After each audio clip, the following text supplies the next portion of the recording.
सत श्री अकाल, तुसीं वेख रहे न्यूज़ 18 पंजाब हरियाणा हिमाचल। मैं हाँ नवजोत कौर ते इस वेले खबर जिहड़ी है श्रोमणी अकाली दल दे नाल जुड़ी हुई है। श्रोमणी अकाली दल दी कोर कमेटी दे विच कई कुछ ऐलान कीते गए ने। परमबंस सिंह बंटी रोमाणा यूथ विंग दे प्रधान जिहड़े ने नियुक्त कीते गए ने। इस दे नाल बीबी जगीर कौर मुड़ तो इस्त्री विंग दी प्रधान बने ने।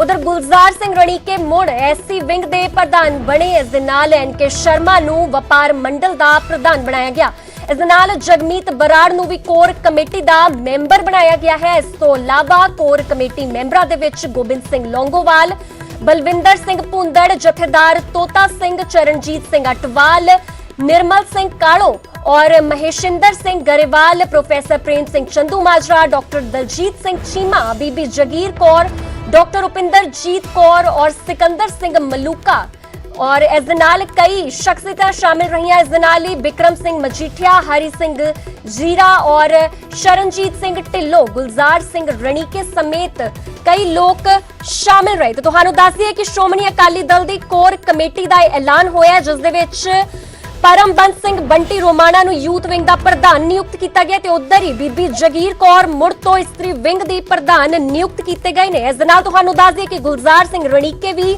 मुड़ तो एससी विंग दे प्रधान बने गए ने। फिलहाल साडे सहयोगी पंकज कपाही इस मामले ते पूरी जानकारी देने लई साडे नाल जुड़ चुके ने। पंकज, की कुछ अपडेट है तुहाडे कोल? कौन-कौन इस कोर कमेटी दे विच शामिल होया और कितनी देर ये बैठक चली जिस तो बाद ये सारे नाम ऐलाने गए? बिल्कुल नवजोत, इस वेले अकाली दल ने 19 मैंबरी अपनी कमेटी का ऐलान किया है और वक्-वक् अहुदे जिहड़े ने वो सीनियर अते जिहड़े नवे चेहरे ने उन्हां दा एक कंबीनेशन बनाया गया है और उस तो बाद ये फैसला लिता गया यूथ अकाली दल विंग दे जिहड़े वड्डा फैसला ये लिता गया है कि परमबंस सिंह बंटी रोमाणा होरां नूं यूथ विंग का जो है प्रधान ऐलानिया गया। इस तो इलावा बीबी जगीर कौर नूं एक बार फिर तो इस्त्री विंग के प्रधान जिहड़ा वै वो नियुक्त किया गया और इस दे नाल नाल गुलजार सिंह रणीके होरां नूं एससी विंग के दोबारा प्रधान जिहड़ा वै वो नियुक्त किया गया। लेकिन इस विच सब तो अहम गल यह है कि रोमाना परमबंस सिंह बंटी रोमाना जो सुखबीर सिंह बादल के काफी खासम खास मन्ने जाते हैं, उन्होंने श्रोमणी अकाली दल यूथ का प्रधान जिहड़ा नियुक्त किया गया। जी धन्यवाद तुहाडा पंकज इस खबर ते पूरी जानकारी देने वास्ते। तुहानूं एक बार फिर तो दस दी कि श्रोमणी अकाली दल दी कोर कमेटी दी बैठक हुई सी जिस तो बाद कुछ ऐलान किए गए सी और उस दे विच परमबंस सिंह बंटी रोमाणा नूं यूथ विंग दा प्रधान जिहड़ा है नियुक्त किया गया। इस दे नाल बीबी जगीर कौर नूं एक बार फिर तो इस्त्री विंग दी प्रधान घोषित किया गया ते उधर गुलजार सिंह रणीके जिहड़े ने मुड़ तो एससी विंग दे प्रधान बने ने। इस दे नाल तुहानूं दस दी कि एनके शर्मा नूं वपार मंडल दा प्रधान बनाया गया है।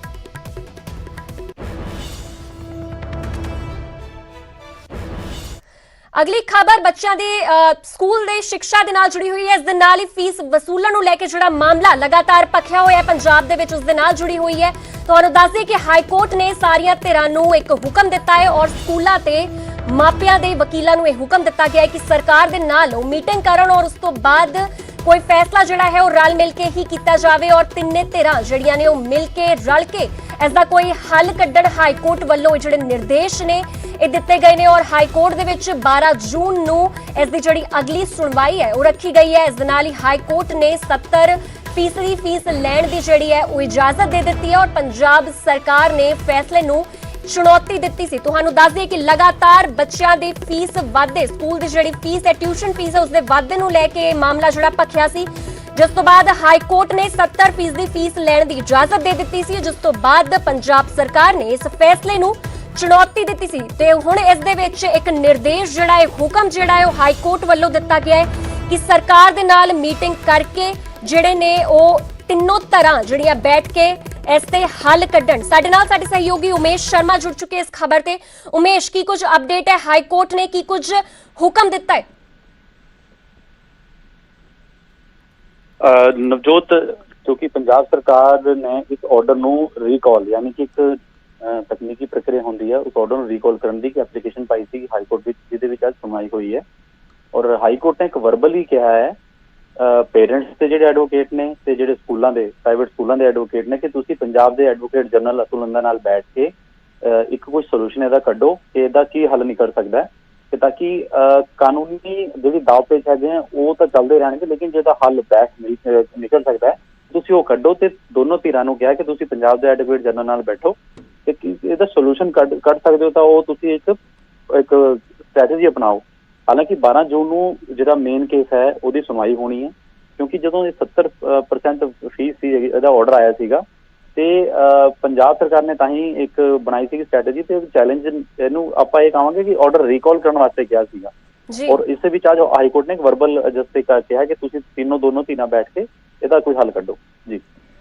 ਜੀ ਧੰਨਵਾਦ ਉਮੇਸ਼ ਤੁਹਾਡਾ ਇਸ ਖਬਰ ਤੇ ਪੂਰੀ ਜਾਣਕਾਰੀ ਦੇਣ ਵਾਸਤੇ। ਤੇ ਵਾਕਈ ਜ਼ਰੂਰੀ ਹੋ ਬੱਚਿਆਂ ਵਾਸਤੇ ਵੀ, ਕਿਉਂਕਿ ਉਹਨਾਂ ਦੀ ਪੜ੍ਹਾਈ ਵੀ ਸਫਰ ਕਰਦੀ ਹੈ, ਇਸ ਦੇ ਨਾਲ ਜਿਹੜੇ ਪੇਰੈਂਟਸ ਨੇ ਉਹ ਵੀ ਸਫਰ ਕਰਦੇ, ਕਿਉਂਕਿ ਇਸ ਵੇਲੇ ਕੰਮਕਾਜ ਸਾਰੇ ਠੱਪ ਹੋਏ ਔਰ ਅਜਿਹੇ ਕਾਲ ਦੇ ਵਿੱਚ, ਕੋਰੋਨਾ ਕਾਲ ਦੇ ਵਿੱਚ ਫੀਸਾਂ ਜਮ੍ਹਾਂ ਕਰਨੀਆਂ ਬੇहद ਮੁਸ਼ਕਿਲ ਭਰਿਆ ਕੰਮ ਬਣਿਆ ਹੋਇਆ ਹੈ। ਔਰ ਇਸ ਕਰਕੇ ਜਿਹੜੀਆਂ ਤਿੰਨੋਂ ਧਿਰਾਂ ਨੇ ਉਹਨਾਂ ਦਾ ਆਪਸ 'ਚ ਬੈਠ ਕੇ ਇਸ ਬਾਰੇ ਹੱਲ ਕੱਢਣਾ ਬੇਸ਼ੱਕ ਜ਼ਰੂਰੀ ਹੈ।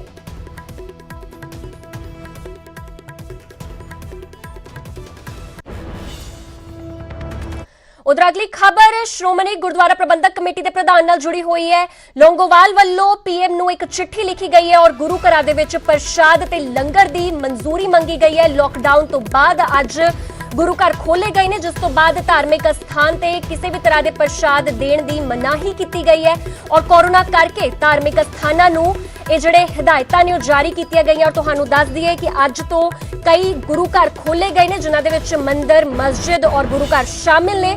ਇਹਨਾਂ ਦੇ ਵਿੱਚ ਕਈ ਹਦਾਇਤਾਂ ਵੀ ਲਗਾਈਆਂ ਗਈਆਂ ਨੇ, ਰਿਆਇਤਾਂ ਵੀ ਦਿੱਤੀਆਂ ਗਈਆਂ ਤੇ ਉਸ ਦੇ ਨਾਲ ਹਦਾਇਤਾਂ ਇਹ ਨੇ ਕਿ ਕੋਈ ਵੀ ਪ੍ਰਸ਼ਾਦ ਜਿਹੜਾ ਹੈ ਉਹ ਸ਼ਰਧਾਲੂਆਂ ਨੂੰ ਨਹੀਂ ਵੰਡਿਆ ਜਾਵੇਗਾ ਕਿਸੇ ਤਰ੍ਹਾਂ ਦਾ ਵੀ। ਇਸ ਦੇ ਨਾਲ ਹੀ ਜਿਹੜੇ ਉਹਨਾਂ ਵੱਲੋਂ ਮੂਰਤੀਆਂ ਨੂੰ ਜਿਹੜਾ ਛੂਇਆ ਜਾਂਦਾ ਹੈ, ਛੂ ਕੇ ਅਰਦਾਸ ਕੀਤੀ ਜਾਂਦੀ ਹੈ, ਉਹ ਨਹੀਂ ਕੀਤੀ ਜਾਵੇਗੀ ਤੇ ਉਹ ਸਾਰੀਆਂ ਚੀਜ਼ਾਂ ਦੇ ਪ੍ਰਤੀਬੰਧ ਲਗਾਇਆ ਗਿਆ ਹੈ। ਔਰ ਉਸ ਮਾਮਲੇ ਦੇ ਵਿੱਚ ਹੀ ਸ਼੍ਰੋਮਣੀ ਗੁਰਦੁਆਰਾ ਪ੍ਰਬੰਧਕ ਕਮੇਟੀ ਦੇ ਪ੍ਰਧਾਨ ਵੱਲੋਂ ਹੁਣ ਪ੍ਰਧਾਨ ਮੰਤਰੀ ਨੂੰ ਚਿੱਠੀ ਲਿਖੀ ਗਈ ਹੈ, ਕਿਉਂਕਿ ਇਹ ਪਰੰਪਰਾ ਜਿਹੜੀ ਹੈ ਇਹ ਕਈ ਸਾਲਾਂ ਤੋਂ, ਕਈ ਸਦੀਆਂ ਤੋਂ ਚੱਲਦੀ ਆਈ ਹੈ, ਜਿਸ ਦੇ ਵਿੱਚ ਗੁਰੂ ਘਰਾਂ ਦੇ ਵਿੱਚ ਜਾ ਕੇ ਲੋਕੀ ਨਤਮਸਤਕ ਹੁੰਦੇ ਨੇ ਤੇ ਨਾਲ ਹੀ ਪ੍ਰਸ਼ਾਦ ਤੇ ਲੰਗਰ ਦਾ ਸੇਵਨ ਕਰਦੇ ਆ। ਔਰ ਇਹ ਮਨਜ਼ੂਰੀ ਜਿਹੜੀ ਹੈ ਇਹ ਹੁਣ ਦੁਬਾਰਾ ਤੋਂ ਮੰਗੀ ਗਈ ਹੈ ਕਿ ਲੋਕਾਂ ਨੂੰ ਇਸ ਦੀ ਛੋਟ ਦਿੱਤੀ ਜਾਵੇ।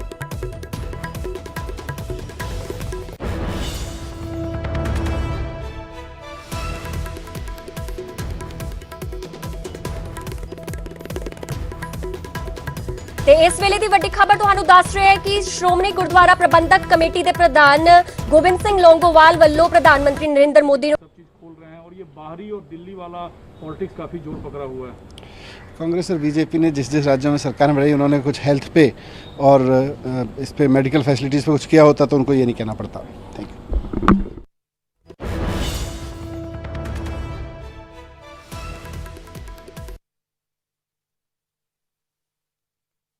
अपनी गाइडलाइंस भेजी हैं।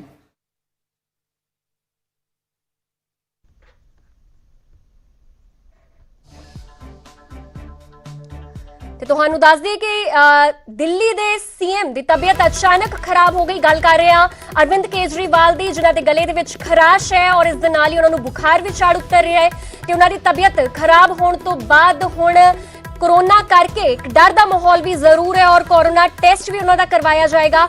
ਔਰ ਤੁਹਾਨੂੰ ਦੱਸ ਦਈਏ ਕਿ ਕੇਜਰੀਵਾਲ ਨੂੰ ਗਲਾ ਖਰਾਬ ਦੀ ਸ਼ਿਕਾਇਤ ਆ ਰਹੀ ਹੈ, ਇਸ ਦੇ ਨਾਲ ਹੀ ਉਹਨਾਂ ਨੂੰ ਬੁਖਾਰ ਵੀ ਚੜ ਰਿਹਾ, ਹਲਕਾ ਬੁਖਾਰ ਦੀ ਸ਼ਿਕਾਇਤ ਉਹ ਦੱਸ ਰਹੇ ਨੇ ਔਰ ਤਬੀਅਤ ਵਿਗੜਨ ਤੋਂ ਬਾਅਦ ਉਹਨਾਂ ਨੇ ਖੁਦ ਨੂੰ ਕੁਆਰੰਟਾਈਨ ਕਰ ਲਿਆ ਹੈ ਔਰ ਕੇਜਰੀਵਾਲ ਨੇ ਸਾਰੀਆਂ ਮੀਟਿੰਗਸ ਜਿਹੜੀਆਂ ਨੇ ਉਹਨਾਂ ਨੂੰ ਵੀ ਰੱਦ ਕਰ ਦਿੱਤਾ ਹੈ। ਇਸ ਦੇ ਨਾਲ ਹੀ ਤੁਹਾਨੂੰ ਦੱਸ ਦਈਏ ਕਿ ਕੇਜਰੀਵਾਲ ਦਾ ਕੱਲ ਕੋਰੋਨਾ ਟੈਸਟ ਵੀ ਕਰਵਾਇਆ ਜਾਏਗਾ ਤਾਂ ਕਿ ਕੋਈ ਵੀ ਸ਼ੰਕਾ ਹੋਵੇ ਜੇ ਕੋਰੋਨਾ ਦੀ ਜਿਸ ਸਿੰਪਟਮਸ ਦੀ ਤੇ ਉਹ ਦੂਰ ਕੀਤੀਆਂ ਜਾ ਸਕਣ।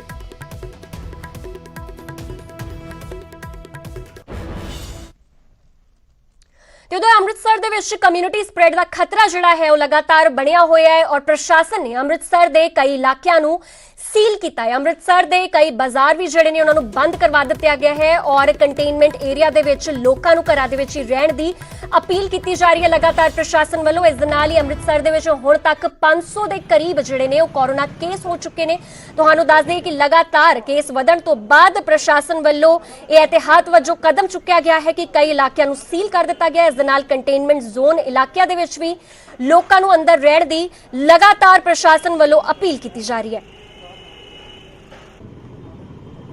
ਅੰਮ੍ਰਿਤਸਰ ਦੇ ਵਿੱਚ ਕੋਰੋਨਾ ਦੇ ਪੋਜ਼ਿਟਿਵ ਮਾਮਲੇ ਵਧਣ ਤੋਂ ਬਾਅਦ ਅੰਦਰੂਨੀ ਸ਼ਹਿਰ ਦੇ ਕੁਝ ਹਿੱਸਿਆਂ ਨੂੰ ਸੀਲ ਕੀਤਾ ਗਿਆ, ਕੰਟੇਨਮੈਂਟ ਜ਼ੋਨ ਐਲਾਨ ਦਿੱਤਾ ਗਿਆ ਔਰ ਇੱਥੇ ਪੁਲਿਸ ਤੈਨਾਤ ਕੀਤੀ ਗਈ ਹੈ। ਤੁਸੀਂ ਦੇਖੋ ਕਿ ਇਸ ਵੇਲੇ ਜੋ ਇਲਾਕੇ ਦੇ ਐਸਐਚਓ ਨੇ ਉਹ ਮੌਕੇ ਤੇ ਇਹ ਲੋਕਾਂ ਨੂੰ ਸਮਝਾਉਣ ਦੀ ਕੋਸ਼ਿਸ਼ ਕੀਤੀ ਜਾ ਰਹੀ ਹੈ ਲਗਾਤਾਰ, ਪਰ ਲੋਕ ਸ਼ਾਇਦ ਹਾਲੇ ਵੀ ਗੰਭੀਰਤਾ ਦੇ ਨਾਲ ਇਸ ਨੂੰ ਨਹੀਂ ਲੈ ਰਹੇ। ਤਾਂ ਇਹ ਜਿਹੜੇ ਏਰੀਏ ਨੇ ਇਹਨਾਂ ਨੂੰ ਬਿਲਕੁਲ ਸੀਲ ਕੀਤਾ ਗਿਆ। ਬਕਾਇਦਾ ਇੱਥੇ ਅਨਾਉਂਸਮੈਂਟ ਕੀਤੀ ਜਾ ਰਹੀ ਕਿ ਕੋਈ ਵੀ ਇਸ ਇਲਾਕੇ ਤੋਂ ਨਾ ਤਾਂ ਬਾਹਰ ਆ ਸਕਦਾ ਔਰ ਨਾ ਹੀ ਕਿਸੇ ਨੂੰ ਇਸ ਇਲਾਕੇ ਵਾਲੇ ਪਾਸੇ ਜਾਣ ਦੀ ਇਜਾਜ਼ਤ ਦਿੱਤੀ ਜਾ ਰਹੀ ਹੈ। ਤਾਂ ਪੂਰਾ ਏਰੀਆ ਜੋ ਹੈ ਉਹ ਬੈਰੀਕੇਡਿੰਗ ਕਰਕੇ ਸੀਲ ਕੀਤਾ ਗਿਆ ਔਰ ਬਕਾਇਦਾ ਪੁਲਿਸ ਦੀ ਜਿਹੜੀ ਇੱਥੇ ਟੀਮ ਤੈਨਾਤ ਹੈ ਉਹਨਾਂ ਵੱਲੋਂ ਅਨਾਉਂਸਮੈਂਟ ਕੀਤੀ ਜਾ ਰਹੀ ਹੈ ਕਿ ਕੋਈ ਵੀ ਇੱਥੇ ਤੁਸੀਂ ਦੇਖੋ ਕਿ ਪਹਿਲਾਂ ਜਿਹੜੇ ਨੌਜਵਾਨ ਕੁਝ ਨਜ਼ਰ ਆ ਰਹੇ ਨੇ, ਇਹਨਾਂ ਨੂੰ ਪੁਲਿਸ ਵੱਲੋਂ ਰੋਕ ਕੇ ਸਮਝਾਇਆ ਜਾ ਰਿਹਾ ਔਰ ਅਨਾਉਂਸਮੈਂਟ ਜਿਹੜੀ ਕੀਤੀ ਜਾ ਰਹੀ ਹੈ ਕੀਤਾ ਜਾਏਗਾ और जो भी आम पब्लिक वगैरह रोड से पाई गई उसके खिलाफ 188 IPC का पर्चा दर्ज किया जाएगा।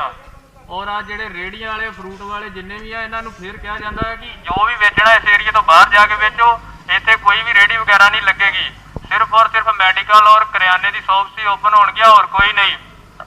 ਲਗਾਤਾਰ ਪੁਲਿਸ ਵੱਲੋਂ ਅਨਾਉਂਸਮੈਂਟ ਵੀ ਕੀਤੀ ਜਾ ਰਹੀ ਹੈ ਔਰ ਲੋਕਾਂ ਨੂੰ ਸਮਝਾਉਣ ਦੀ ਕੋਸ਼ਿਸ਼ ਕੀਤੀ ਜਾ ਰਹੀ ਹੈ ਕਿ ਜਿਸ ਤਰੀਕੇ ਦੇ ਨਾਲ ਕਮਿਊਨਿਟੀ ਸਪਰੈਡ ਜਿਹੜਾ ਉਸ ਦਾ ਖਤਰਾ ਬਣਿਆ ਹੋਇਆ, ਤਾਂ ਇਹਨਾਂ ਇਲਾਕਿਆਂ ਦੇ ਵਿੱਚ ਹੀ ਜਿਹੜੇ ਪਿਛਲੇ ਕੁਝ ਦਿਨਾਂ ਦੇ ਵਿੱਚ ਪੋਜ਼ਿਟਿਵ ਮਾਮਲੇ ਸਾਹਮਣੇ ਆਏ ਨੇ। ਪਰ ਲੋਕ ਜੋ ਨੇ ਉਹ ਤੁਸੀਂ ਦੇਖੋ ਕਿ ਹਾਲੇ ਵੀ ਸ਼ਾਇਦ ਪੁਲਿਸ ਦੇ ਸਖਤੀ ਵਰਤਣ ਦੇ ਬਾਵਜੂਦ ਵੀ ਜੋ ਹੈ ਨਹੀਂ ਸਮਝ ਰਹੇ। ਤਾਂ ਲਗਾਤਾਰ ਪੁਲਿਸ ਵੱਲੋਂ ਇਹਨਾਂ ਨੂੰ ਇਹੀ ਸਮਝਾਉਣ ਦੀ ਕੋਸ਼ਿਸ਼ ਕੀਤੀ ਜਾ ਰਹੀ ਹੈ ਕਿ ਆਪਣੇ ਆਪਣੇ ਘਰਾਂ ਦੇ ਵਿੱਚ ਹੀ ਰਹਿਣ, ਕਿਉਂਕਿ ਜਿਸ ਤਰੀਕੇ ਦੇ ਨਾਲ ਹੁਣ ਬਾਜ਼ਾਰ ਵੀ ਖੁੱਲੇ ਜਾ ਰਹੇ ਨੇ, ਲੋਕ ਬਾਹਰ ਆ ਰਹੇ ਨੇ ਘਰਾਂ ਤੋਂ, ਤਾਂ ਉਸ ਤੋਂ ਬਾਅਦ ਕੋਰੋਨਾ ਪੋਜ਼ਿਟਿਵ ਜਿਹੜੇ ਮਾਮਲੇ ਨੇ ਉਹ ਵੀ ਉਹਨਾਂ ਦੇ ਵਿੱਚ ਵਾਧਾ ਹੁਣ ਦੇਖਿਆ ਜਾ ਰਿਹਾ। ਤਾਂ ਇਸ ਤਰੀਕੇ ਦੇ ਨਾਲ ਬੈਰੀਕੇਡਿੰਗ ਇੱਥੇ ਕੀਤੀ ਗਈ ਹੈ, ਪੂਰਾ ਏਰੀਆ ਜੋ ਹੈ ਉਸ ਨੂੰ ਸੀਲ ਕਰ ਦਿੱਤਾ ਗਿਆ ਹੈ। ਤਾਂ ਇਸ ਏਰੀਏ ਦੇ ਵਿੱਚ ਅਨਾਉਂਸਮੈਂਟ ਕਰਕੇ ਲਗਾਤਾਰ ਇਹ ਲੋਕਾਂ ਨੂੰ ਸਮਝਾਇਆ ਜਾ ਰਿਹਾ ਕਿ ਉਹ ਨਾ ਤਾਂ ਆਪਣੇ ਘਰਾਂ ਤੋਂ ਬਾਹਰ ਆਉਣ ਔਰ ਨਾ ਹੀ ਕੋਈ ਬਾਹਰਲੇ ਇਲਾਕੇ ਤੋਂ ਇਸ ਇਲਾਕੇ ਵੱਲ ਆਵੇ।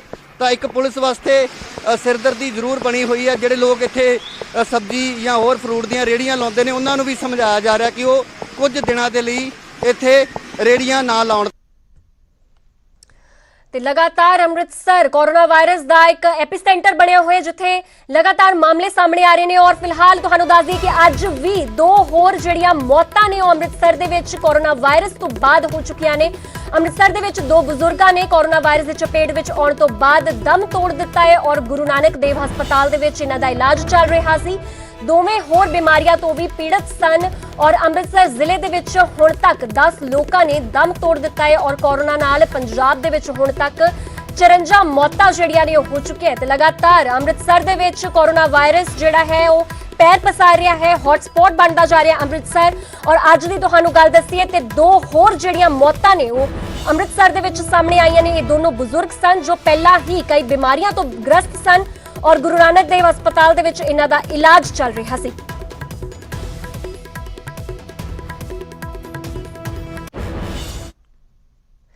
ਤੇ ਉਧਰ ਜਲੰਧਰ ਦੇ ਵਿੱਚ ਮੁੜ ਕੋਰੋਨਾ ਬਲਾਸਟ ਹੋਇਆ ਹੈ। 14 ਹੋਰ ਨਵੇਂ ਮਾਮਲੇ ਇੱਕੋ ਵਾਰ ਦੇ ਵਿੱਚ ਪੋਜ਼ਿਟਿਵ ਹੋਏ ਨੇ ਔਰ ਨਵੇਂ ਮਰੀਜ਼ਾਂ ਦੇ ਵਿੱਚ 5 ਔਰਤਾਂ ਵੀ ਸ਼ਾਮਿਲ ਨੇ। ਤੇ ਤੁਹਾਨੂੰ ਦੱਸ ਦਈਏ ਕਿ ਪੰਜਾਬ ਵੀ ਉਹ ਸੂਬਾ ਹੈ ਜਿਸ ਦੇ ਵਿੱਚ ਲਗਾਤਾਰ ਕੋਰੋਨਾ ਦਾ ਕਹਿਰ ਜਾਰੀ ਹੈ ਔਰ ਇਸ ਸੂਬੇ ਦੇ ਵਿੱਚ ਕਈ ਜ਼ਿਲ੍ਹੇ ਜਿਨ੍ਹਾਂ 'ਚ ਅੰਮ੍ਰਿਤਸਰ ਹੈ, ਜਲੰਧਰ ਹੈ, ਲੁਧਿਆਣਾ ਹੈ, ਇਹ ਉਹ ਹੱਬ ਬਣੇ ਹੋਏ ਨੇ, ਐਪੀਸੈਂਟਰ ਬਣੇ ਹੋਏ ਨੇ ਜਿੱਥੇ ਕਿ ਕੋਰੋਨਾ ਵਾਇਰਸ ਰੁਕਣ ਦਾ ਨਾਮ ਨਹੀਂ ਲੈ ਰਿਹਾ। ਔਰ ਤੁਹਾਨੂੰ ਦੱਸ ਦਈਏ ਕਿ ਜਲੰਧਰ ਦੇ ਵਿੱਚ ਇੱਕ ਵਾਰ ਫਿਰ ਤੋਂ ਕੋਰੋਨਾ ਨੇ ਤਾਬੜਤੋੜ ਇੱਕ ਵਾਰ ਦਸਤਕ ਦਿੱਤੀ ਹੈ ਜਿਸ ਦੇ ਵਿੱਚ 14 ਨਵੇਂ ਮਾਮਲੇ ਜਿਹੜੇ ਨੇ ਇੱਕੋ ਵਾਰ ਦੇ ਵਿੱਚ ਪੋਜ਼ਿਟਿਵ ਆਏ ਨੇ ਔਰ ਤੁਹਾਨੂੰ ਦੱਸ ਦਈਏ ਕਿ ਨਵੇਂ ਮਾਮਲਿਆਂ ਦੇ ਵਿੱਚ 5 ਔਰਤਾਂ ਵੀ ਜਿਹੜੀਆਂ ਨੇ ਉਹ ਸ਼ਾਮਿਲ ਨੇ। ਤੇ ਲਗਾਤਾਰ ਕੇਸ ਵਧ ਰਹੇ ਨੇ। ਸਰਕਾਰ ਵੱਲੋਂ ਰਿਆਇਤਾਂ ਨੇ ਪਰ ਕਿਤੇ ਨਾ ਕਿਤੇ ਲੋਕਾਂ ਨੂੰ ਆਪਣਾ ਖਿਆਲ ਰੱਖਣਾ ਬੇहद ਜ਼ਰੂਰੀ ਹੈ। ਕਿਸ ਤਰ੍ਹਾਂ ਸੋਸ਼ਲ ਡਿਸਟੈਂਸ ਮੇਨਟੇਨ ਕਰੋ, ਕਿਸ ਤਰ੍ਹਾਂ ਆਪਣੇ ਹਾਈਜੀਨ ਦਾ ਪੂਰਾ ਖਿਆਲ ਰੱਖੋ, ਇਹ ਸਭ ਇਸ ਵੇਲੇ ਇਸ ਸਾਰੀਆਂ ਚੀਜ਼ਾਂ ਦਾ ਖਿਆਲ ਰੱਖਣਾ ਬੇहद ਜ਼ਰੂਰੀ ਹੈ ਜੇ ਆਪਣੇ ਆਪ ਨੂੰ ਇਸ ਨਾਮੁਰਾਦ ਬਿਮਾਰੀ ਤੋਂ ਬਚਾਉਣਾ ਚਾਹੁੰਦੇ ਹੋ। ਤੇ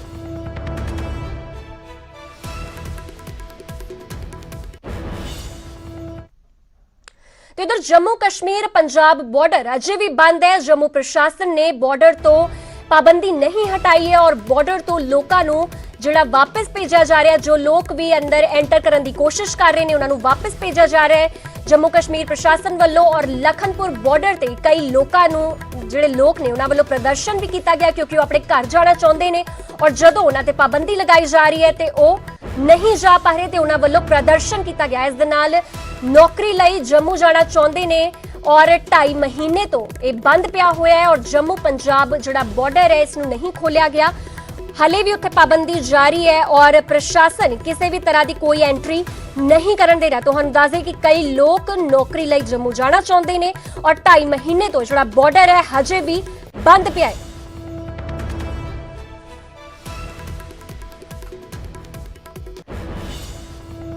ਤੇ ਉਧਰ ਪੰਜਾਬ ਤੋਂ ਪ੍ਰਵਾਸੀ ਮਜ਼ਦੂਰਾਂ ਦਾ ਪਲਾਇਨ ਜਿਹੜਾ ਹੈ ਜਾਰੀ ਹੈ।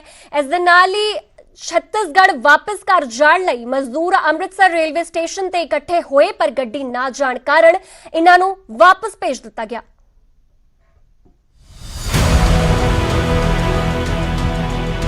ਪੰਜਾਬ 'ਚ ਮਜ਼ਦੂਰਾਂ ਦੀ ਹਿਜਰਤ ਜਾਰੀ ਹੈ। ਮਜ਼ਦੂਰ ਲਗਾਤਾਰ ਘਰ ਵਾਪਸ ਜਾ ਰਹੇ ਨੇ।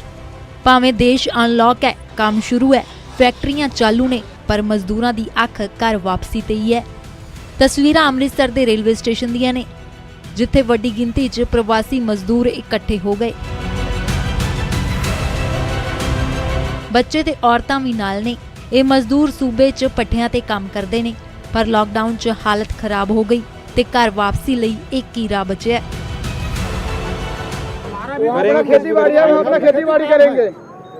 करेंगे कुछ भी करके अपने चलाएंगे किसी रोटी को। इधर तो वैसे फंसे हुए हैं, ऑनलाइन किया था, अब मैसेज भेजेंगे बोलता है, रोज मैसेज आज तक पहुंचा ही नहीं है, इसीलिए हम लोग जबरदस्ती आए हैं। यहाँ हम लोग यहाँ से पैसे वैसे कहाँ दिया, तो इसी आए थे, गाड़ी में धक्के वक्के खाते खाते मारपीट, यहाँ भूख हो रहा है, कहाँ पर काम भी नहीं चल रहा है, वहाँ से मालिक भी हमको निकाल दिया भट्टे से।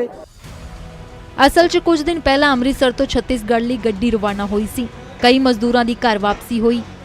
ਘਰ ਜਾਣ ਦੀ ਆਸ 'ਚ ਕਈ ਹੋਰ ਮਜ਼ਦੂਰ ਸਟੇਸ਼ਨ ਪਹੁੰਚੇ, ਪਰ ਫਿਲਹਾਲ ਹੋਰ ਗੱਡੀ ਜਾਣ ਦੀ ਸੰਭਾਵਨਾ ਨਹੀਂ ਹੈ ਤੇ ਇਹਨਾਂ ਸਾਰਿਆਂ ਨੂੰ ਰਾਧਾ ਸੁਆਮੀ ਡੇਰੇ ਭੇਜਿਆ ਗਿਆ। ਗੱਡੀ ਚੱਲਣ ਤੱਕ ਇਹ ਉੱਥੇ ਹੀ ਰਹਿਣਗੇ।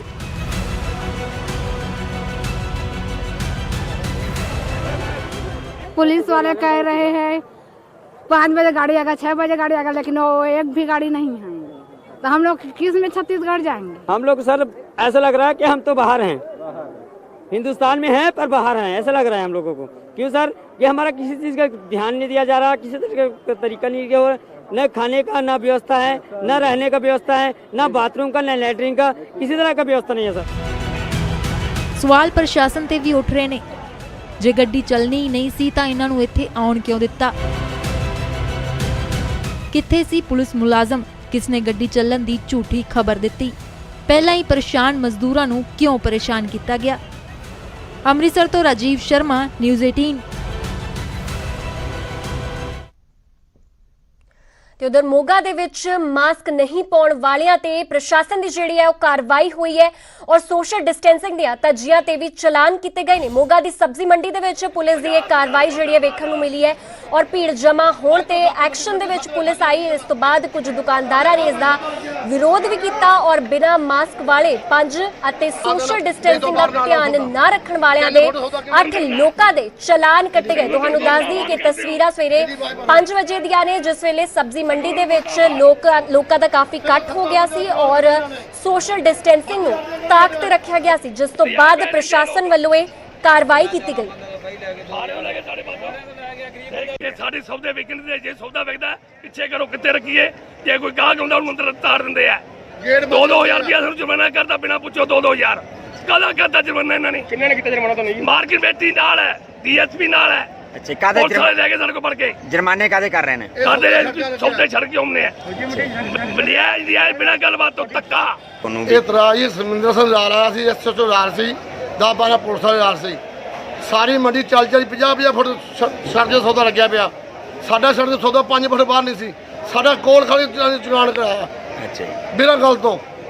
ਜਿਹੜੇ ਤੁਸੀਂ ਨਿਯਮ ਆ, ਜੋ ਵੀ ਸਰਕਾਰ ਦੀਆਂ ਹਦਾਇਤਾਂ ਨੇ, ਉਹਨਾਂ ਦੀ ਪਾਲਣਾ ਕਰ ਰਹੇ ਸੀਗੇ? ਹਾਂ, ਕਰ ਰਹੇ ਸੀ ਜੀ। ਅੱਛਾ, 5 ਚਲਾਨ ਅਸੀਂ ਕੱਟੇ ਨੇ ਜਿਨ੍ਹਾਂ ਨੇ ਮਾਸਕ ਨਹੀਂ ਲਾਏ ਸੀ, ਤੇ 8 ਚਲਾਨ ਅਸੀਂ ਕੱਟੇ ਆ ਤਕਰੀਬਨ ਜਿਨ੍ਹਾਂ ਨੇ ਸੋਸ਼ਲ ਡਿਸਟੈਂਸ ਦੀ ਪਾਲਣਾ ਨਹੀਂ ਕੀਤੀ ਸੀ। 8 ਚਲਾਨ ਸਾਰੇ ਕੱਟੇ ਗਏ। ਕਈ ਆੜਤੀਆਂ ਦਾ ਇਤਰਾਜ਼ ਹੈ ਵੀ ਸਾਡੇ ਬਿਨਾਂ ਵਜ੍ਹਾ ਚਲਾਨ ਕੱਟੇ ਗਏ। ਨਹੀਂ ਜੀ, ਨਹੀਂ, ਬਿਨਾਂ ਵਜ੍ਹਾ ਨਹੀਂ ਕੱਟੇ ਗਏ। ਤਕਰੀਬ ਉਹਨਾਂ ਦੀ ਫੋਟੋਗ੍ਰਾਫੀ ਕਰਕੇ ਫਿਰ ਚਲਾਨ ਕੱਟੇ।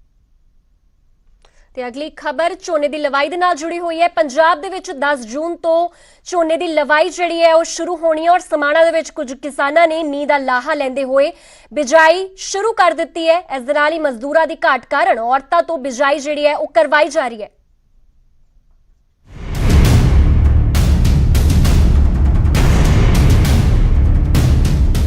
ਪੰਜਾਬ 'ਚ ਲਗਾਤਾਰ ਮੀਂਹ ਪੈ ਰਿਹਾ ਹੈ। ਕਿਸਾਨਾਂ ਨੇ ਮੌਸਮ ਦਾ ਲਾਹਾ ਲਿਆ ਤੇ ਝੋਨੇ ਦੀ ਬਿਜਾਈ ਸ਼ੁਰੂ ਕਰ ਦਿੱਤੀ। ਤਸਵੀਰਾਂ ਸਮਾਣਾ ਦੀਆਂ ਨੇ। ਮਜ਼ਦੂਰਾਂ ਦੀ ਘਾਟ ਹੈ, ਕਿਸਾਨ ਪਰੇਸ਼ਾਨ ਨੇ। ਕਿਸਾਨ ਮਹਿਲਾ ਮਜ਼ਦੂਰਾਂ ਤੋਂ ਝੋਨੇ ਦੀ ਬਿਜਾਈ ਕਰਵਾ ਰਹੇ ਨੇ। ਔਰਤਾਂ ਖੇਤ 'ਚ ਝੋਨਾ ਲਗਾ ਰਹੀਆਂ ਨੇ। ਬਹੁਤ ਜ਼ਿਆਦਾ ਸਮੱਸਿਆ ਵਿਚਾਰਿਆਂ ਕੋਲ, ਨਹੀਂ ਕੋਈ ਪੱਠੇ ਬੀਜੇ ਗਏ, ਨਹੀਂ ਕੋਈ ਦਿਹਾੜੀ ਕਿਤੇ ਮਿਲਦੀ। ਫੈਕਟਰੀਆਂ ਸਾਰੀਆਂ ਵਿਚਾਰੀਆਂ ਲੱਗੀਆਂ ਸਨ ਜੀ। ਆਟੇ ਦਾਣੇ ਤੋਂ ਘਰ ਜਿਹੜੇ ਪ੍ਰਵਾਸੀ ਮਜ਼ਦੂਰ ਹੁੰਦੇ ਸੀ ਹੈਗੇ ਕਿ ਨਹੀਂ? ਨਾ ਜੀ, ਜਿਹੜੇ ਮੁੰਜੀ ਜੀਰੀ ਪੱਕੇ ਲਾਉਂਦੇ ਹਨ ਜੀ, ਬਈਏ ਨਾ ਜੀ, ਬਿਲਕੁਲ ਨਹੀਂ। ਇੱਕ ਭਈਆ ਵੀ ਨਹੀਂ ਆਇਆ, ਇੱਕ ਭਈਆ ਵੀ ਨਹੀਂ ਆਇਆ ਜੀ। ਇਹਨਾਂ ਦਾ ਇਕੱਠੇ ਗੁੱਠੇ ਕਰਕੇ ਵਿਚਾਰੀਆਂ ਤੁਹਾਨੂੰ ਜ਼ਮੀਂਦਾਰਾਂ ਨੂੰ ਕੀ ਮੁਸ਼ਕਿਲ ਹੈ? ਮਜ਼ਦੂਰ ਨਹੀਂ ਮਿਲ ਰਹੇ, ਬੜੀ ਮੁਸ਼ਕਿਲ ਹੈ ਜੀ। ਜੀਰੀ ਕਿਵੇਂ ਲਾਵਾਂਗੇ? ਇਹ ਤੇ ਜੀ ਵਿਹਲੇ ਹਾਂ ਅਸੀਂ। ਪਹਿਲਾਂ ਲਾਭ ਹੋ ਗਈ ਸੀ ਜੀ, ਇਹਨਾਂ ਫੈਕਟਰੀ 'ਚੋਂ ਹਟੀਆਂ ਹਨ ਸਾਡੇ ਪਿੰਡ ਦੀਆਂ ਗਵਾਂਢਣਾਂ ਨੇ। ਕਿਸਾਨਾਂ ਦਾ ਝੋਨਾ ਤਾਂ ਲੱਗ ਰਿਹਾ ਹੈ, ਪਰ ਚਿੰਤਾ ਬਰਕਰਾਰ ਹੈ। ਚਿੰਤਾ ਮਜ਼ਦੂਰਾਂ ਦੀ ਦਿਹਾੜੀ ਦੀ ਹੈ। ਮਹਿਲਾ ਮਜ਼ਦੂਰ 1 ਏਕੜ ਝੋਨੇ ਲਾਉਣ ਲਈ 5000 ਰੁਪਏ ਦੀ ਮੰਗ ਕਰ ਰਹੀਆਂ ਨੇ। ਵੱਡੇ ਕਿਸਾਨ ਤਾਂ ਇਹ ਰਕਮ ਦੇ ਸਕਦੇ ਨੇ, ਪਰ ਛੋਟੇ ਕਿਸਾਨਾਂ ਲਈ ਇਹ ਕਾਫੀ ਮੁਸ਼ਕਿਲ ਹੈ। ਮਜ਼ਦੂਰਾਂ ਦੀ ਬਹੁਤ ਪ੍ਰੋਬਲਮ ਆ ਰਹੀ ਹੈ ਜੀ। ਭਈਆ ਕੋਈ ਮਿਲਦਾ ਕੋਈ ਨਹੀਂ। ਜੇ ਸਾਡਾ ਗਾਜੀ ਸਲਾਰ ਇੱਥੇ ਡੇਰਾ ਬਾਜੀਗਰ ਨੇ, ਉਹ ਸਾਡੇ ਤੋਂ 5000 6000 ਰੁਪਏ ਮੰਗਣ ਡਏ ਸੀ ਤੇ ਫਿਰ ਵੀ ਬੰਦੇ ਮਿਲਦੇ ਨਹੀਂ। ਉਹ ਵੀ ਕਹਿਣ ਦੇ ਬਾਵਜੂਦ ਹੀ ਨਹੀਂ ਮਿਲਦੇ। ਆਉਂਦੇ ਸਾਡੇ ਕੋਲ ਟਾਈਮ ਨਹੀਂ, ਫਲਾਣੇ ਪਿੰਡ ਜਾਣਾ, ਫਲਾਣੇ ਪਿੰਡ ਜਾਣਾ। ਨਹੀਂ ਮਜ਼ਦੂਰ ਮਿਲਦੇ, ਕੀ ਮੁਸ਼ਕਿਲ ਆ ਕਿਸਾਨਾਂ ਨੂੰ? ਮੁਸ਼ਕਿਲ ਜੀਰੀ ਲੱਗੇਗੀ ਨਹੀਂ ਜੀ। ਜੇ ਗਵਰਨਮੈਂਟ ਨੇ ਟਾਈਮ ਦਿੱਤਾ ਹੈ, ਉਹ ਟਾਈਮ ਜੀਰੀ ਲੱਗਦੀ ਨਹੀਂ ਪਈ, ਬੰਦੇ ਮਿਲਣੇ ਕੋਈ ਨਹੀਂ। ਮਹਿਲਾ ਮਜ਼ਦੂਰਾਂ ਨੇ 5000 ਰੁਪਏ ਨੂੰ ਜਾਇਜ਼ ਦੱਸਿਆ। ਔਰਤਾਂ ਮੁਤਾਬਕ 1 ਏਕੜ ਝੋਨਾ ਲਾਉਣ ਲਈ ਤਕਰੀਬਨ 10 ਮਜ਼ਦੂਰਾਂ ਦੀ ਲੋੜ ਪੈਂਦੀ ਹੈ ਤੇ 2500 ਰੁਪਏ ਪ੍ਰਤੀ ਏਕੜ ਝੋਨਾ ਲਾਉਣ 'ਚ ਪਰਿਵਾਰ ਦਾ ਤਾਂ ਕੀ ਆਪਣਾ ਹੀ ਪੂਰਾ ਨਹੀਂ ਪੈਂਦਾ। ਤੁਸੀਂ ਜੀਰੀ ਜਿਹੜੀ ਲਾ ਰਹੇ ਹੋ, ਮਜ਼ਦੂਰੀ ਕਰ ਰਹੇ ਹੋ ਇੱਥੇ? ਹਾਂਜੀ, ਮਜ਼ਦੂਰੀ ਕਰ ਰਹੇ ਹਾਂ ਜੀ। ਤੇ ਕਿੰਨਾ ਕਿੱਲੇ ਦਾ ਮੰਗਦੇ ਹੋ ਤੁਸੀਂ? ਅਸੀਂ ਮੰਗਦੇ ਹਾਂ 5000 ਰੁਪਇਆ। ਤੇ ਪਹਿਲਾਂ ਕਿੰਨੇ ਮਿਲਦੇ ਸੀ? ਪਹਿਲਾਂ 2500 ਸੀ ਜੀ। ਇਤਕੀ ਰੇਟ ਕਿਉਂ ਵਧਾਇਆ ਤੁਸੀਂ ਫਿਰ? ਐਤਕੀ ਹੁਣ ਘਰੇ ਬੈਠੇ ਜੀ, ਕਰਫਿਊ ਕਰਕੇ ਕੁਝ ਮਿਹਨਤ ਵੀ ਹੁਣ ਜ਼ਿਆਦਾ ਲੱਗ ਰਹੀ ਹੈ। ਹੁਣ ਘਰੇ ਵੀ ਰਾਸ਼ਨ ਪਾਣੀ ਦਾ ਔਖਾ ਹੋਇਆ ਪਿਆ। 3-4 ਮਹੀਨੇ ਹੋ ਗਏ ਘਰੇ ਬੈਠੇ ਨੂੰ। ਤਾਂ ਕਰਕੇ ਹੁਣ ਜੇ ਕਮਾਵਾਂਗੇ ਤਾਂ ਕਿਤੋਂ ਰਾਸ਼ਨ ਪਾਣੀ ਆਏਗਾ ਤਾਂ ਆਪਣਾ ਢਿੱਡ। ਲਾਕਡਾਊਨ 'ਚ ਪ੍ਰਵਾਸੀ ਮਜ਼ਦੂਰਾਂ ਨੇ ਘਰ ਵਾਪਸੀ ਕੀਤੀ। ਉੱਪਰੋਂ ਝੋਨੇ ਦਾ ਸੀਜ਼ਨ ਆ ਗਿਆ। ਮਜ਼ਦੂਰ ਨਾ ਮਿਲਣ ਕਾਰਨ ਕਿਸਾਨਾਂ ਦੀ ਪਰੇਸ਼ਾਨੀ ਵੱਧ ਗਈ ਹੈ। ਸਮਾਣਾ ਤੋਂ ਪ੍ਰਸ਼ੋਤਮ ਕੌਸ਼ਿਕ, ਨਿਊਜ਼ 18।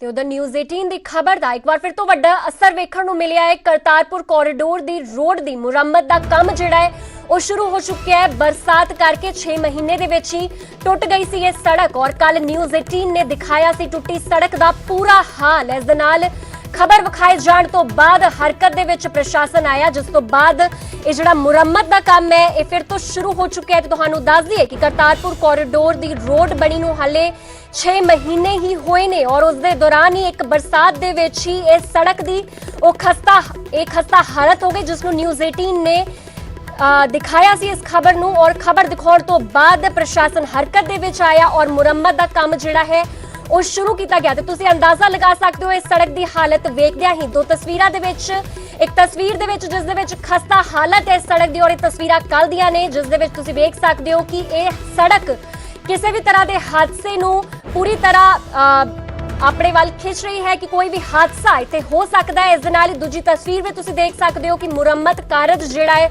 ਉਹ ਸ਼ੁਰੂ ਹੋ ਚੁੱਕਿਆ ਹੈ। ਔਰ ਤੁਹਾਨੂੰ ਦੱਸ ਦਈਏ ਕਿ ਨਿਊਜ਼ 18 ਨੇ ਵੀ ਇਸ ਖਬਰ ਨੂੰ ਵੱਡੀ ਤੌਰ ਤੇ ਚੁੱਕਿਆ ਸੀਗਾ ਔਰ ਨਸ਼ਰ ਕੀਤਾ ਸੀ। ਇਸ ਦੇ ਨਾਲ ਖਬਰ ਦਿਖਾਈ ਜਾਣ ਤੋਂ ਬਾਅਦ ਹੁਣ ਪ੍ਰਸ਼ਾਸਨ ਜਿਹੜਾ ਹੈ ਉਹ ਹਰਕਤ ਦੇ ਵਿੱਚ ਆਇਆ ਹੈ।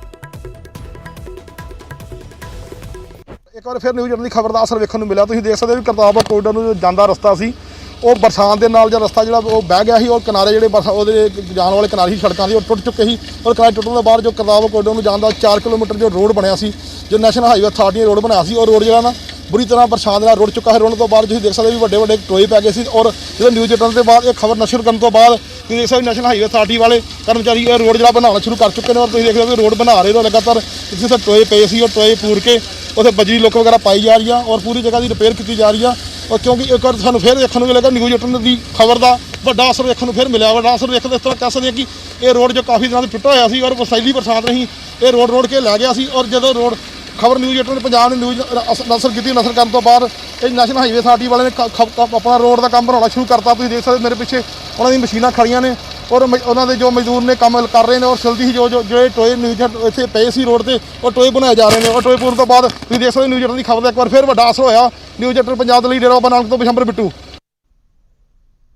ਤੇ ਵਾਕਈ ਹੀ national highway authority of India ਤੇ ਵੀ ਇੱਕ ਵੱਡਾ ਸਵਾਲ ਚੁੱਕਦੀਆਂ ਇਹ ਜਿਹੀਆਂ ਸੜਕਾਂ ਜੋ ਕਿ ਕਿਸੇ ਵੀ ਤਰ੍ਹਾਂ ਦੇ ਹਾਦਸੇ ਨੂੰ ਸੱਦਾ ਦੇ ਰਹੀਆਂ ਹੁਣ ਅੱਗੇ ਵਧਦੇ ਆ ਖਬਰ ਜੰਮੂ ਕਸ਼ਮੀਰ ਦੇ ਵਿੱਚ ਫੌਜ ਨੂੰ ਇੱਕ ਵੱਡੀ ਕਾਮਯਾਬੀ ਮਿਲੀ ਹੈ ਔਰ ਸ਼ੋਪੀਆ ਦੇ ਵਿੱਚ ਲਗਾਤਾਰ ਦੂਜੇ ਦਿਨ ਵੱਡਾ ਐਨਕਾਊਂਟਰ ਜਿਹੜਾ ਹੈ ਉਸ ਨੂੰ ਅੰਜਾਮ ਦਿੱਤਾ ਗਿਆ ਹੈ। ਤੁਹਾਨੂੰ ਦੱਸ ਦਈਏ ਕਿ ਪਿੰਜੂਰਾ ਦੇ ਵਿੱਚ ਇੱਕ ਮੁਠਭੇੜ ਚੱਲ ਰਹੀ ਸੀ ਜਿਸ ਦੇ ਵਿੱਚ 5 ਦਹਿਸ਼ਤਗਰਦ ਨੇ ਜਿਹੜੇ ਉਹਨਾਂ ਨੂੰ ਢੇਰ ਕਰ ਦਿੱਤਾ ਗਿਆ ਔਰ ਸ਼ੋਪੀਆ ਦੇ ਵਿੱਚ 24 ਘੰਟਿਆਂ ਦੇ ਵਿੱਚ 9 ਅੱਤਵਾਦੀ ਜਿਹੜੇ ਨੇ ਉਹ ਮਾਰੇ ਗਏ ਨੇ ਔਰ ਇਹ ਇੰਡੀਅਨ ਸਿਕਿਉਰਿਟੀ ਫੋਰਸ ਜਿਹੜੀ ਹੈ ਸਾਡੇ ਜਾਬਾਜ਼ ਜਿਹੜੇ ਵੀਰ ਨੇ ਉਹਨਾਂ ਵੱਲੋਂ ਇਸ ਅੰਜਾਮ ਦਿੱਤਾ ਗਿਆ ਹੈ। ਇਸ ਪੂਰੇ ਆਲ ਆਊਟ ਜਿਹੜਾ ਆਪਰੇਸ਼ਨ ਹੈ ਇਸ ਨੂੰ ਅੰਜਾਮ ਦਿੱਤਾ ਗਿਆ। ਤੁਹਾਨੂੰ ਦੱਸ ਦਈਏ ਕਿ ਕੱਲ ਹਿਜ਼ਬੁਲ ਕਮਾਂਡਰ ਸਣੇ 5 ਅੱਤਵਾਦੀ ਜਿਹੜੇ ਨੇ ਉਹ ਮਾਰੇ ਗਏ ਸਨ ਔਰ ਅੱਜ ਇਹ ਵੱਡੀ ਕਾਮਯਾਬੀ ਜਿਹੜੀ ਹੈ ਇਹ ਫਿਰ ਤੋਂ ਭਾਰਤੀ ਜਾਬਾਜ਼ ਫੋਰਸ ਨੂੰ ਮਿਲੀ ਹੈ ਜਿਸ ਦੇ ਵਿੱਚ 5 ਦਹਿਸ਼ਤਗਰਦ ਜਿਹੜੇ ਨੇ ਇਹ ਢੇਰ ਕੀਤੇ ਗਏ ਨੇ ਔਰ ਤੁਹਾਨੂੰ ਦੱਸ ਦਈਏ ਕਿ ਸ਼ੋਪੀਆ ਦੇ ਵਿੱਚ 24 ਘੰਟਿਆਂ ਦੇ ਵਿੱਚ 9 ਅੱਤਵਾਦੀ ਜਿਹੜੇ ਨੇ ਉਹ ਮਾਰੇ ਜਾ ਚੁੱਕੇ ਨੇ। For this operation was painstakingly built up over a period of time, consequent to the various incidents and reports of terrorist excesses in this area, intimidation of innocent locals and branding them as SF informers, harassment of locals. The terrorists involved in the abduction of police personnel in this area earlier. Yes, it is a success, a very good success. Our effort is to continue targeting the terrorist leadership so that we effectively negate these terror tanzeems from here and they are prevented from misguiding innocent local youth of Kashmir from joining the terrorist ranks. Yes. ਤੇ ਫਿਲਹਾਲ ਇਸ bulletin ਵਿੱਚ ਇੰਨਾ ਹੀ। ਮੈਨੂੰ ਦਵੋ ਇਜਾਜ਼ਤ। ਧੰਨਵਾਦ।